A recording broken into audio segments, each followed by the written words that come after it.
주신 하나님 말씀은 계속해서 요한복음 6장 46절에서 51절 말씀까지입니다. 요한복음 6장 46절에서 51절 신약 153년의 말씀입니다. 우리 주보에 있는데요, 같이 한 목소리로 같이 교독하겠습니다. 이는 아버지를 본 자가 있다는 것이 아닙니다. 오직 하나님에게서 온 자만 아버지를 보았느니라. 진실로 진실로 너에게 이르노니 믿는 자는 영생을 가졌나니 내가 곧 생명의 떡이니라. 너희 조상들은 광야에서 만나를 먹었어도 죽었거니와 이는 하늘에서 내려온 떡이니 사람으로 하여금 먹고 죽지 아니하게 하는 것이니라. 나는 하늘에서 내려온 살아있는 떡이니 사람이 이 떡을 먹으면 영생하리라. 내가 줄 떡은 곧 세상의 생명을 위한 내 살이니라 하시니라. 아멘. 우리 옆에 분들하고 인사합시다. 우리는 오늘 맥주감사절인데요, 우리 감사하고 삽시다 라고 하면 인사합시다. 오늘 맥주감사절 감사하고 살아가시기 바랍니다. 주신 말씀 가지고 요한복음과 신앙 35번째 시간으로 인생 매뉴얼 5번째 시간 같이 나눠보기 원합니다. 이번 주간이 무슨 주일이라고 했죠?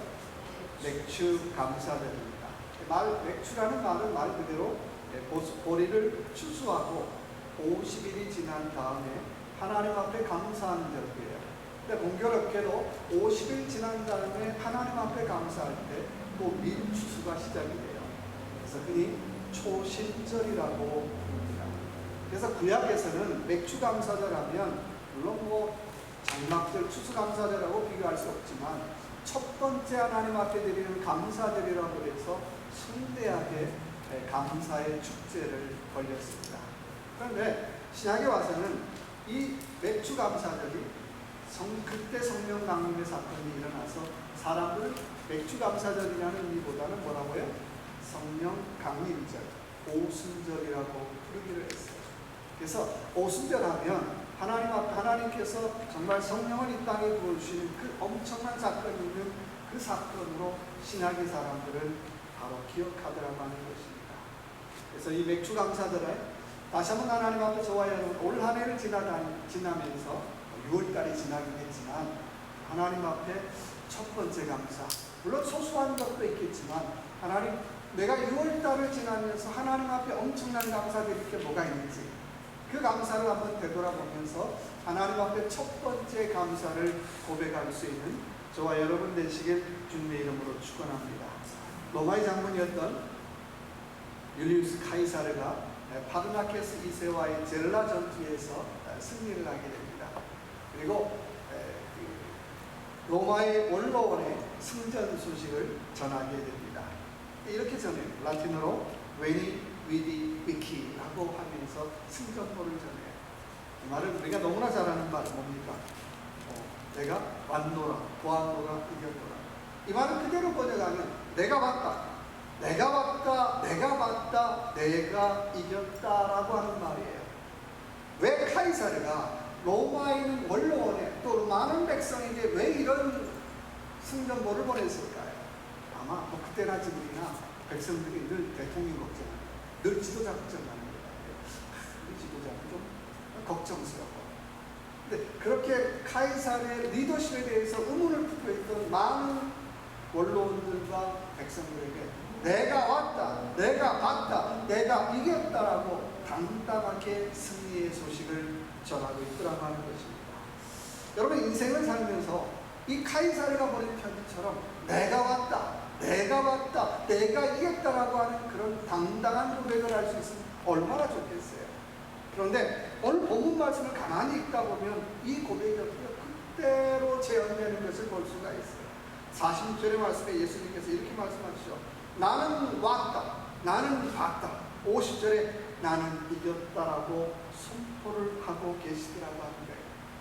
그리고 그 열매로 오늘 저와 여러분에게 영생을 선물로 주고 계시더라고 하는 것입니다. 영생, 영원한 생명이죠. 예수 믿는 사람의 고백은 나는 예수 안에 영생입니다라고 고백하는 삶의 모습이라고 하는 것입니다. 오늘 저와 여러분이 주신 말씀의 제목은 인생 매뉴얼 5번째 시간인데, 그렇다면 우리가 이 땅의 삶을 살면서 영생하는 삶이 뭘까? 그냥 쭉 죽지 않고 오래 사는 건가? 그건 아니겠죠. 영생하는 삶의 의미가 무엇인가를 우리의 인생 매뉴얼 5번째 시간으로 같이 한번 나눠보길 원합니다. 자, 첫 번째요. 46절 같이 읽어볼까요? 46절입니다. 이는 아버지를 본 자가 있다는 것이 아니니라. 오직 하나님에게서 온 자만이 아버지를 보았느니라. 첫 번째 뭐예요? 위디. 나는 내가 봤다. 난 내가 봤다. 오늘 주님은 그런 얘기하죠. 나는 하나님을 봤다라고 고백하고 있어요. 세상 말로 말하면 이 자식이 아버지 본 게 뭐 대단한 일이에요.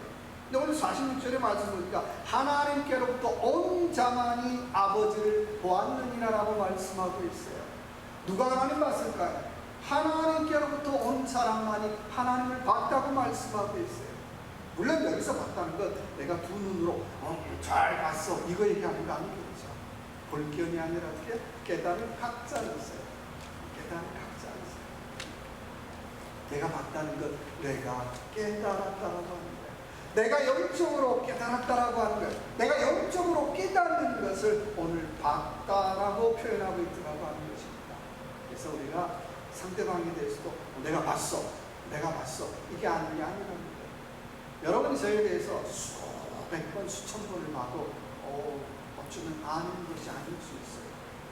제가 무슨 생각을 하는지, 무슨 마음을 먹고 있는지, 어떤 생각을 알고 있는지 이건 모르고 어떻게 해요? 나는 우리 목사님 알아. 얘기할 수 없다는 거예요. 최소한 어떻게 해요? 우리 목사님이 어떤 생각을 가지고 있는지, 어떤 생각을 가지고 목회를 하는지, 어떤 마음을 가지고 목회하는지 그것을 알아야 나 우리 목사님 알아. 나 우리 목사님 오늘 본문 말씀처럼 나는 우리 목사님에 대해서 나는 깨달았어라고 표현할 수 있다라고 하는 것입니다. 제가 여러분 장모님도 마찬가지고 권사님도 마찬가지고 내가 수백 번 봤다 그래서 우리 내 장모님 알아, 권사님 알아 그렇게 얘기할 수 없다는 거예요. 그건 진짜 아는 게 아니라고 하는 거예요. 내가 봐서 아는 건 진짜 아는 것 아니겠죠. 내가 장모님에 대해서 깨달을 때, 내가 권사님에 대해서 깨달을 때 그때 내가 어떻게 해요? 내가 진짜 봤어라고 고백할 수 있더라고 하는 것입니다. 장로님들이 또 권사님들이 가끔 저한테 좋은 글들을 보내주세요. 지난 주간에 우리 박장로님이 저한테 에셀나무라고 하는 글을 보내주셨어요. 제가 참 읽으면서 참 많은 감동을 받았어요.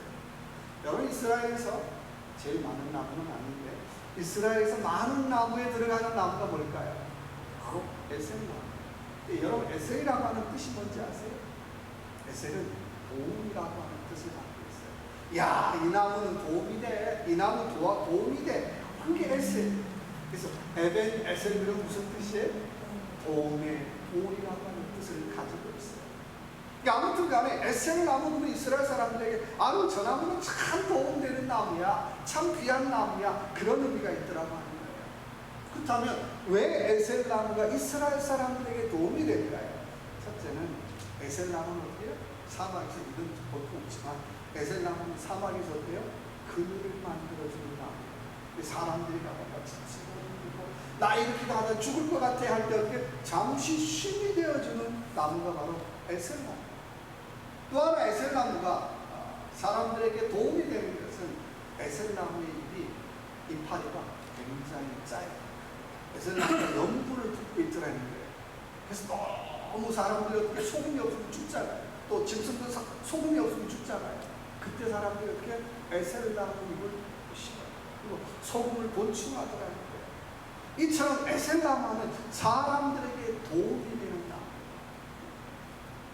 그런데 우리의 인생을 살면서도 두 종류의 인생이 있어요.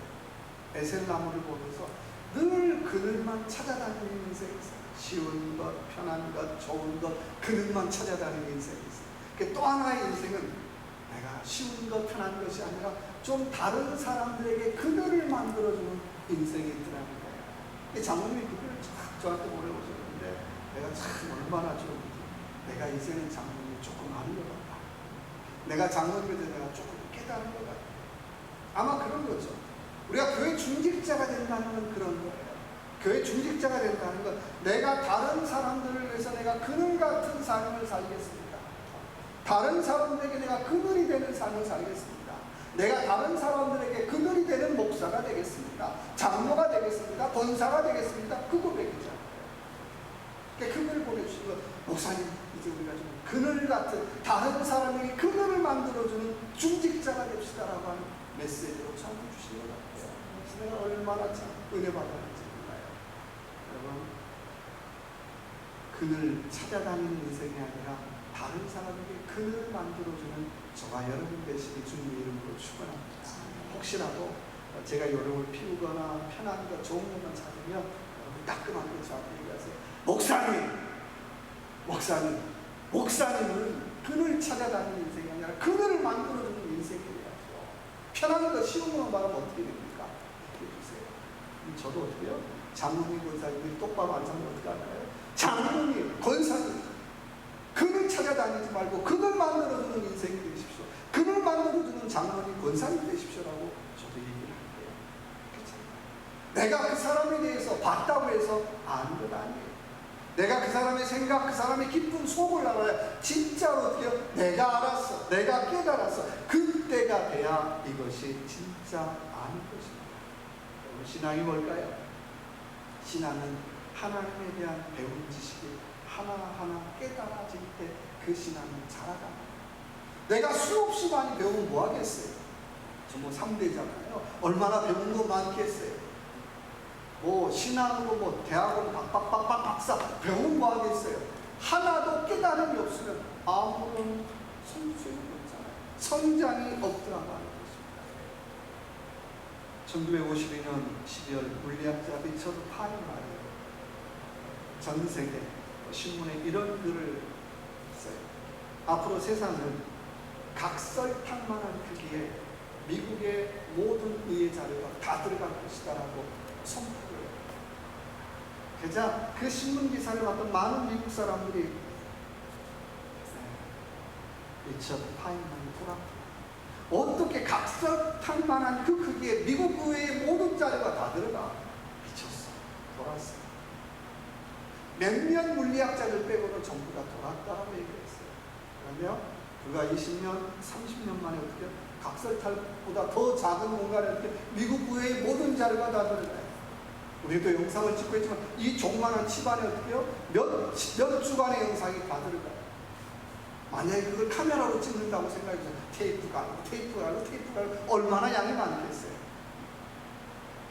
사람들이 처음에는 농담을 하고 미쳤다고 그랬는데 점점 어떻게 그런 세계가 보고 있더라고 하는 것입니다.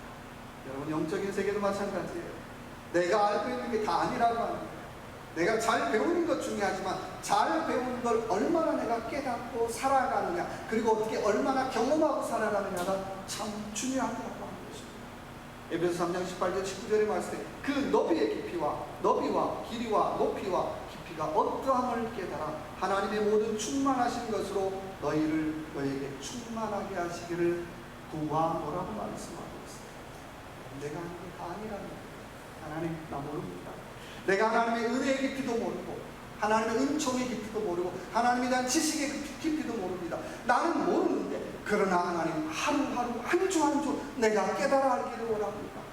깨달아 알아가기를 원합니다. 그래서 내 믿음이 점점 자라게 하시고 내 믿음이 점점 성숙하게 하시고 내 믿음이 점점 열매 맺기를 원합니다라고 하는 그런 믿음의 고백을 가지고 살아가는 저와 여러분의 삶이 되시길 주님 이름으로 축원합니다. 두 번째는요, 우리 47절 볼까요? 진실로 너에게 이르노니 믿는 자는 영생을 가졌나니. 두 번째는 위키. 내가 뭐죠? 위키가? 내가 봤나요? 위키가 뭐죠? 내가 이겼다라는 고백이에요. 자, 오늘 50절의 말씀 보니까 이렇게 말씀하고 있어요. 이는 하늘에서 내려온 떡이니 사람으로 하여금 먹고 죽지 아니하게 하는 것이라. 나는 하늘에서 내려온 살아있는 떡이니 사람이 이 떡을 먹으면 영생하리라 라고 말씀하고 있어요. 오늘 주님은 나는 사망에서 이겼다라고 선포하고 있어요. 나는 이겼다는 거예요. 여러분 이기셨나요? 한 주간 동안 한 주간 동안 수없이 잡아고 수없이 넘어지고 수없이 시험을 했어요. 다 진 얘기밖에 없잖아요. 정말 한 주간 이기셨나요? 경찰서 형사들이 공통적으로 고생하는 말이 세상은 웬만하면 범죄의 현장입니다. 범죄의 현장입니다. 그래요. 그런데 우리가 살아가는 삶의 현장 가만히 보면 영적으로도 어떻게 해요? 사방이다 범죄의 현장이에요. 사방이다 죄 지을 장소예요. 그런데 그런 사방이다 죄 지을 장소에서 우리가 고백할 수 있는 말이 뭘까요? 오늘 예수님 내가 이겼다라고 선포하더라는 거예요. 그렇다면 예수 그리스도를 믿는 저와 여러분이 선포할 수 있는 말이 뭘까요? 똑같이 어떻게 해요? 내가 이겼다. 내가 예수 아니에요? 내가 이겼다. 누구의 이름으로? 예수 그리스도의 이름으로 내가 이겼다라고 선포하며 살아가는 것이 바로 믿음이요 신앙이라고 있습니다. 내가 예수 그리스도의 이름으로 이겼다라고 고백하신 A 목사님 지난 주간에 난 1000번도 더 넘게 쓰러졌어요. 1000번도 더 넘게 자빠졌어요. 얼마나 많이 죄졌는지 몰라요. 마음도 설령 그렇다 할지라도 매일매일 어떻게 해요? 예수의 이름으로 내가 이겼습니다. 예수의 이름으로 내가 이길 것입니다. 예수의 이름으로 내가 승리할 것입니다 라고 선포하며 일어나 돌아가는 것이 저와 여러분의 신앙의 삶인 줄로 믿습니다. 그렇지 않으세요? 여러분, 저와 여러분이 살아가는 삶을 가만 한번 되돌아보세요. 별로 신나는 거 없잖아. 집에서도 그러고 뭐 사업장도 그러고 교회 왔는데 교회도 어떻게 화장실도 멀기도 하고 불편하기도 하고 냄새도 많이 나고 씻어놔도 막 금방 또 뭐 그러잖아요. 이게 사방이 다 불편한 것 뿐이에요. 그렇지만 그럼에도 불구하고 짜증 내기로 시작하면 1부터 100까지는 팍 찰 수밖에 없어요. 그러나 하나님 이것도 은혜고 저것도 은혜고 그것도 은혜입니다라고 고백하기 시작하면 은혜가 어떻게 점점 더 깊어지는 줄로 믿습니다. 자, 그렇다면 예수 그리스도의 이름으로 우리가 이겼다라고 선포하는 사람의 삶의 특징이 있다면 한번 따라해 봅시다. 날마다 변합니다. 가을 목사님입니다. 내가 변신의 기질인지 어떻게 알았어요? 오늘도 제가 다른 옷을 입고 왔잖아요. 이런 건 많은 거예요. 철 따라 옷 갈아입는 건 많은 거예요. 내가 영적으로 변화하고 있느냐라고 하는 질문 해보시면 좋을 것 같아요. 내가 비록 옷은 지난주 옷과 똑같은 옷을 입어도 내 생각이 한 주간 동안 얼마나 변했는가, 내 성품이 한 주간 동안 얼마나 변했는가, 내 삶이 한 주간 동안 얼마나 변했는가라고 하는 질문을 우리는 끊임없이 하면서 살아가야 한다라고 하는 것입니다. 그렇잖아요. 내가 영적으로 변화를 얘기하는데 당신은 변해야 돼요.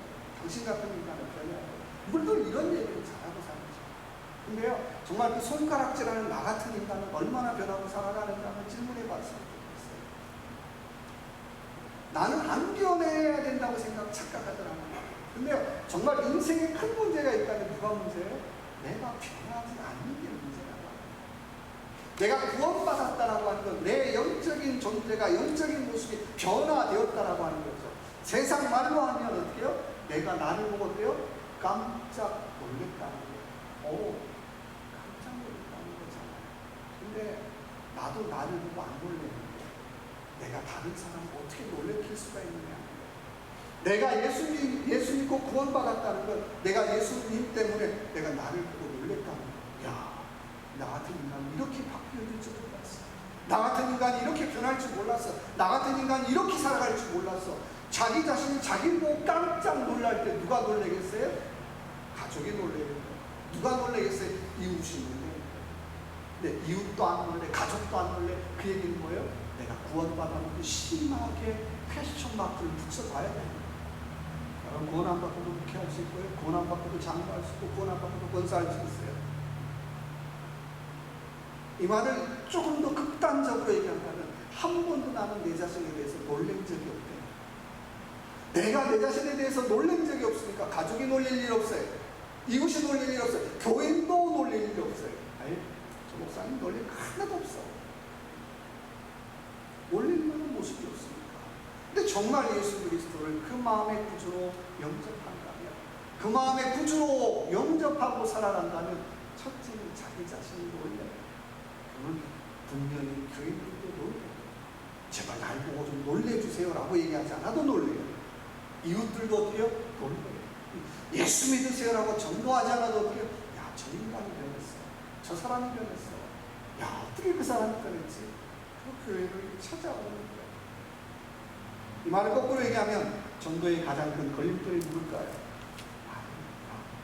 너가 아니고 나이구나. 내가 내 자신 보고도 놀라지 않는데 어떻게 이웃들이 나를 보고 야, 예수님 때문에 놀랬어. 그 얘기를 어떻게 하겠어? 저와 여러분의 삶, 좀 세상을 살면서 나쁜 일로 놀래키지 말고 하나님 내 자신도 놀래기를 원합니다. 누구 때문에? 예수님. 그리고 예수님 때문에 나도 놀라고 우리 가족도 놀라고 또 교인도 놀라고 더 나아가 우리 이웃들도 놀라기를 원합니다라고 하는 그런 믿음의 고백을 가지고 살아가는 저와 여러분의 삶이 되시길 주님의 이름으로 축원합니다. 세 번째는 51절 볼까요? 나는 하늘에서 내려온 살아있는 떡이니 사람이 이 떡을 먹으면 영생하리라. 내가 줄 떡은 곧 세상의 생명을 위한 내 살이니라 하십니다. 세 번째는 사우스, 구원. 세 번째는 전행된다라고 합니다. 내가 생명의 떡을 먹었으면 그 떡은 어떻게 해요? 나누어야죠. 내가 변했으면 당연히 어떻게 해요? 나누어야죠. 내가 구원받았으면 당연히 어떻게 해요? 나누어야죠. 당신 구원받은 비밀입니까? 해도 어떻게 해요? 나눌 수밖에 없어요. 왜냐하면 생명을 살아서 역사하기 때문에. 내가 감춘다고 감출 수 있는 게 아니에요. 내가 웅크린다고 웅크릴 수 있는 게 아니에요. 근데 왜 안 나타납니까? 내 안에 생명이 없으니까 안 나타나는 걸 알 수밖에 없어요. 아무리 다 해놔도 어떻게 안 나타나요? 이유는 내 안에 생명이 없기 때문에. 우리는 심각하게 질문을 말이죠. 내가 구원받았다면 과연 나는 그 구원을 싸우면서 그 구원을 전하고 있는가라고 하는지. 그 구원을 전하려면 때로는 나는 고난도 각오해야 돼요. 왜냐하면 예수 전하려고 얼마나 많은 어려운 일을 얼마나 많이 겪었어요. 오늘 아침에 TV에 소칠족이 나와서 잠깐 봤어요. 저희가 전도했던 부족이에요. 저기 그 상간에서 2,000m가 넘는 치아파스 그 꼴짝에서 하루 종일 산불을 받고 일하는 산불을 받고 그 사람들이 하는 일은 뭐 쉬운 일이 아니라 거짓말하고 이만한 꼴짝 받고 하루 종일 옥수수 씹는 거예요. 그러고 산불을 받아요. 멕시코 페소로 한 50페소 정도 돼요. 근데 문제는 그 일이 많이 있는 게 아니에요. 그 일이 어떻게 일주일에 한 2번, 3번 정도 있는 너무너무 힘드니까 자 산불 받아가고 그 다음에 남자들은 뭐예요?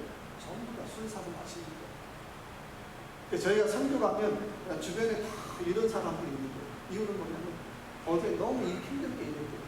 뭐 오늘 그 돈 가지고 어떻게 해요? 막걸리 사서 다 잡수고 그냥 이 길에 누워 계십니다. 네, 그곳에 가서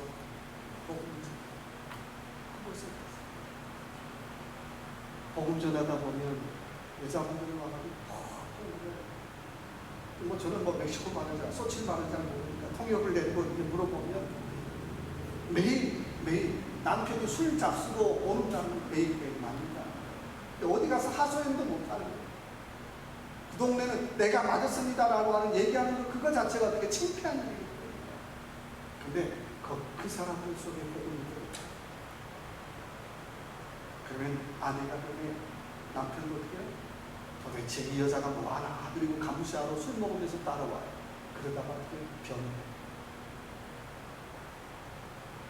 질문 한번 해봅시다. 내 안에 생명이 있으신가요? 생명이 있다면 그 생명을 나눠주시는 주님의 이름으로 축원합니다. 오늘 본문 말씀에 내가 산 떡을 먹었으면 어떻게 산 떡을 나누는 게 당연한 거예요. 베드로는 에베소 1장 7절의 말씀에 우리가 그리스도 안에서 그의 은혜의 풍성함을 따라 그의 피로 말미암아 구속곧 죄 사함을 받았느니라고 말씀하고 있어요. 베드로전서 2장 4절의 말씀에 예수를 가리켜 산돌이라고 말씀하고 있어요. 산돌, 산떡 다 똑같은 얘기죠. 사람은 밥을 먹어야 살 수 있어요. 그렇듯 우리는 산떡을 먹어야 살 수 있어요. 그 떡을 먹었다면 나눌 수 있는 저와 여러분 되시길 주님으로 축원합니다. 고의 조영희 목사님께서 1958년 취자신 목사님하고 천막교회를 시작해요. 미군 부대에서 구멍난 천막을 사와서 기워서 천막교회를 시작하는데, 조영희 목사님 마음에 내가 동네를 다니면서 내가 전도를 해야 되겠다라고 하는 마음이 생겼대요. 그래서 누구를 전도할까 봤더니 늘 동네에서 싸우는 소리가 끊이지 않는 집이 있더래요. 이시 아주머니. 나도 똑같이 남자가 술만 먹으면 어떻게 계속 두들겨 패는 거예요. 그래서 저 아줌마를 내가 전도해야 되겠구나 마음 먹고 조영희 목사님이 가서 이제 전도를 했는데 할 말이 생각이 안 나는 거예요. 그래서 이렇게 얘기해요. 아줌마, 교회 와서 복 받고 삽시다. 교회 와서 복 받고 삽시다. 자기도 모르게 교회 와서 복 받고 삽시다. 근데 뒷골이 땡기는 거예요. 야, 구멍난 천막 교회 와서 무슨 복을 받아? 교인도 하나도 없는데 무슨 복을 받아? 비 오면 다 새는 교회 무슨 복을 받아? 막 뒷골이 땡기더라는 거예요. 역시나 그 아줌마가 이게 비웃더라는 거예요. 이거는 뭐예요? 당신 지금 모습 한번 보세요. 여기 와서 무슨 복을 받아? 여기 와서 무슨 복을 받아? 근데 할 말이 생각이 안 나니까 아줌마 만날 때마다 교회 와서 복 받고 사십시오. 교회 와서 복 받고 사십시오라고 했다는 거예요. 근데 그때만 어떻게 하나님 아무리 생각해봐도 제가 봐도 우리 교회 와서 복 받기는 좀 안 되는 것 같습니다. 비가 오면 구멍이 뚫리고 비가 오면 다 새는 교회 와서 무슨 복을 받겠습니까? 하나님 이건 아닌 것 같아요. 하나님 진짜 우리 교회에 복을 주옵소서. 그리고 그 아줌마를 다시 찾아갔고요. 아줌마는 하나 세상에 팔자가 참 그런데 아줌마도 이미 바닥인 것 같고 우리 교회도 형편이 그런데 우리 이제부터 같이 한번 기도해 봅시다. 처지가 비슷한 것 같으니까 이거 정말 복 달라고 기도 한번 봅시다. 그리고 기도해 봅니다. 하나님께서 놀랍게 그 천막교회를 이렇게 주셨는데 나중에 그 이시 아주머니의 남편은 전부 다 순복음교회 권사 장로님이 될 수 있었어요. 자기가 천막교회를 보면서 여기서 뭐가 되겠어? 야, 내가 봐도 복 못 받겠다. 내가 봐도. 근데 그때 하나님이 주셨던 말씀은 야야, 네가 하면 안 돼. 네가 하면 안 되지. 당연히. 네가 하면 이 천막, 구멍 뚫린 천막에서 무슨 복을 받겠어? 근데 나는 하나님을 하신다라고 하는 음성을 주셨다라고 하는 것입니다. 마태복음 19장 26절의 말씀에 사람으로는 할 수 없으나 하나님으로는 다 하실 수 있습니다. 저와 여러분이 섬기는 교회 한편적이죠? 똑같잖아요. 매주 토요일 오후에 와서 이거 바티로 옮기고 땀이 범벅이 되고 또 끝나면 또 다 옮기고 땀이 범벅이 되고 또 어떤 분들은 화장실 때문에 못 오고 이것 때문에 못 오고 참 맥 빠질 때 있잖아요. 그때마다 하나님 뭐 될까요? 그래요? 우리는 그런 마음 가질 수 있지만 사람으로는 할 수 없지만 하나님으로는 다 하실 수 있는 줄을 믿습니다. 제 마음에서 그냥 하나님으로 내가 할 수 있는 게 없어요. 근데 하나님이 하시는 거 보고 싶어요. 목사가 믿음이 작기 때문에 하나님이 하시는 거 내가 보고 싶어요. 하나님 해주세요. 하나님 해주세요. 사람들은 비웃고 사람들은 안 된다고 그러고 심지어 같이 신앙생활하는 분들도 안 될 것 같아요. 근데 하나님 저를 위해서가 아니라 하나님을 위해서 하나님 해주세요. 하나님 역사해 주세요. 아름답게 리모델링 되게 해주시고 장로님 기도처럼 물질에 문제 없게 해주시고 또 정말 필요한 일꾼들과 성도들 보내주셔서 사람들이 정말 조롱하고 때로는 비웃었는데 저거 하나님이 하신 것 같은데 하나님이 하셨는데 주님이 하셨는데 라고 하는 고백, 우리의 고백 속에서 또 이웃들의 고백 속에서 고백되기를 원합니다 라고 하는 마음이 저에게 있어요. 그래서 하나님은 저와 여러분의 삶, 내가 내 형편과 내 처지를 보면 나는 할 수 없어요. 내 가정, 내 직장, 내 사업자 나는 할 수 없어요. 그런데 하나님은 하실 수 있습니다 라고 하는 믿음의 고백을 가지고 이 한 주간 다시 한번 힘들지만 우리의 무거운 걸음을 믿음 안에서 다시 한번 내리는 저와 여러분의 삶이 되시길 주님의 이름으로 축원합니다. 같이 한번 기도합시다. 기도할 때 하나님 나는 깨닫고 살기를 원합니다. 하나님 예수 안에 승리하며 살기를 원합니다. 또 이웃과 이웃 앞에 복음을 증거하기를 원합니다. 아버지 시간에 주여 한번 해주시고 같이 한번 기도하겠습니다.